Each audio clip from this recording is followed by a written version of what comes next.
दर्यापूर विधानसभा मतदारसंघाचे आमदार गजानन लवटे यांच्या वाढदिवसानिमित्त आयोजित कार्यक्रमात राजकीय आरोप प्रत्यारोपांची जोरदार फटकेबाजी पाहायला मिळाली आहे। शिवसेना उपनेते सुधीर सूर्यवंशी यांनी अकोटचे आमदार प्रकाश पाटील भारसाकळे यांच्यावर तीव्र शब्दात टीका करताना ज्यांना शिवसेनेत असताना निवडून दिलं ते मंत्रिपदाच्या लालसेपोटी पक्षाशी गद्दारी करून काँग्रेसमध्ये गेले। जनतेचा विश्वासघात करणाऱ्यांची आज काय परिस्थिती झाली हे सर्वजण पाहतात। काँग्रेस नंतर भाजपमध्ये गेले, मात्र मंत्रीपद अद्यापही मिळालेले नाही असा घणाघाती आरोप केला। सूर्यवंशी यांच्या या भाषणानंतर कार्यक्रमात काही काळ राजकीय वातावरण तापलं, मात्र त्यानंतर बोलताना आमदार गजानन लवटे यांनी वेगळी भूमिका घेत आमदार प्रकाश पाटील भारसाकळे यांच्या राजकीय प्रवासाचं कौतुक केलं। लवटे म्हणाले की अकोट मतदारसंघात एकाच व्यक्तीला सलग पुन्हा निवडून येणं अवघड मानलं जातं। अशा मतदारसंघातून प्रकाश पाटील भारसाकळे यांनी सलग तिसऱ्यांदा विजय मिळवत हॅट्रिक केली आहे। त्यांच्या राजकीय कौशल्याचं कौतुक करावं लागेल। त्यांच्या डोक्याला माझंही डोकं घासावं लागेल, म्हणजे भविष्यात मलाही पुन्हा आमदार होण्याचं भाग्य लाभेल, असं म्हणत त्यांनी उपस्थितांमध्ये एकच हास्याची लाट निर्माण केली। एका बाजूला शिवसेना उपनेत्यांनी भारसाकळे यांच्यावर कठोर शब्दात टीका केली आहे, तर दुसऱ्या बाजूला वाढदिवसाचे मानकरी आमदार गजानन लवटे यांनी त्यांच्या राजकीय यशाचं खुलेआमपणे कौतुक केलंय। वाढदिवसाच्या मंचावर झालेल्या या परस्पर विरोधी वक्तव्यांची जिल्ह्याच्या राजकीय वर्तुळात मात्र चांगलीच चर्चा सुरू झाली आहे। मला नाही वाटत की या मतदारसंघातला इतिहास आहे। तुम्हाला सांगतो बालकेवाडी, ज्याला आपण 5 वेळ निवडून दिलं तो नालायक मंत्रिपदासाठी गद्दार होऊन काँग्रेसमध्ये त्यावेळेस गेला। आज परिस्थिती त्या भारसाकळेची काय परिस्थिती आहे? अरे मंत्रिपदासाठी लाल दिव्याच्या लालचे मोठी या जनतेशी गद्दारी करून पक्ष सोडला। भाऊ आता मराले टेकला, लास्ट स्टेज आहे, अजून मंत्री झाला नाही।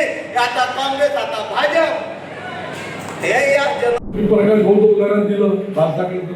अरे पण त्याच्या डोकं घातात गेलं आपल्याला, तो 8 वेळा आमदार झाला ना, मग कमी त्याला खरं म्हणता बाबा असा कोणता माणूस आहे की 8 वेळा आमदार झाला?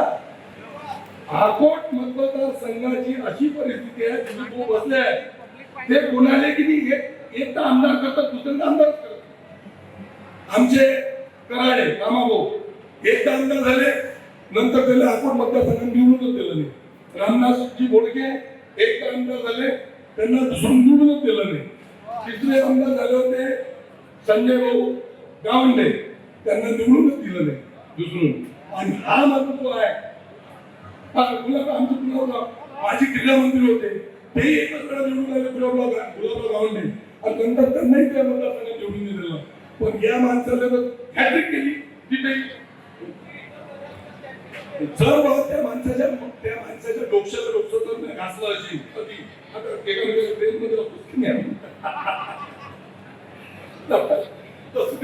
तुम्ही जे म्हणून राहिले नाही होईल, पण मला कोणाच्या म्हणजे अतिक्रमण नाही करायचं।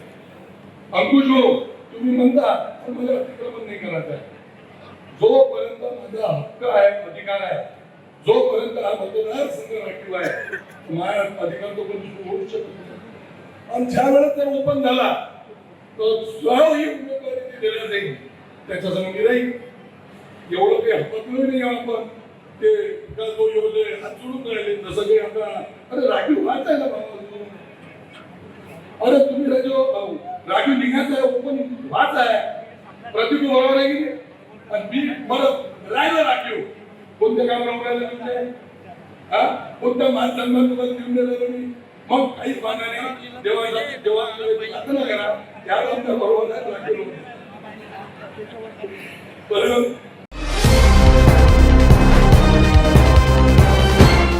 पाहत रहा फक्त जनविकास न्यूज, सत्य, संघर्ष आणि जनतेचा विश्वास।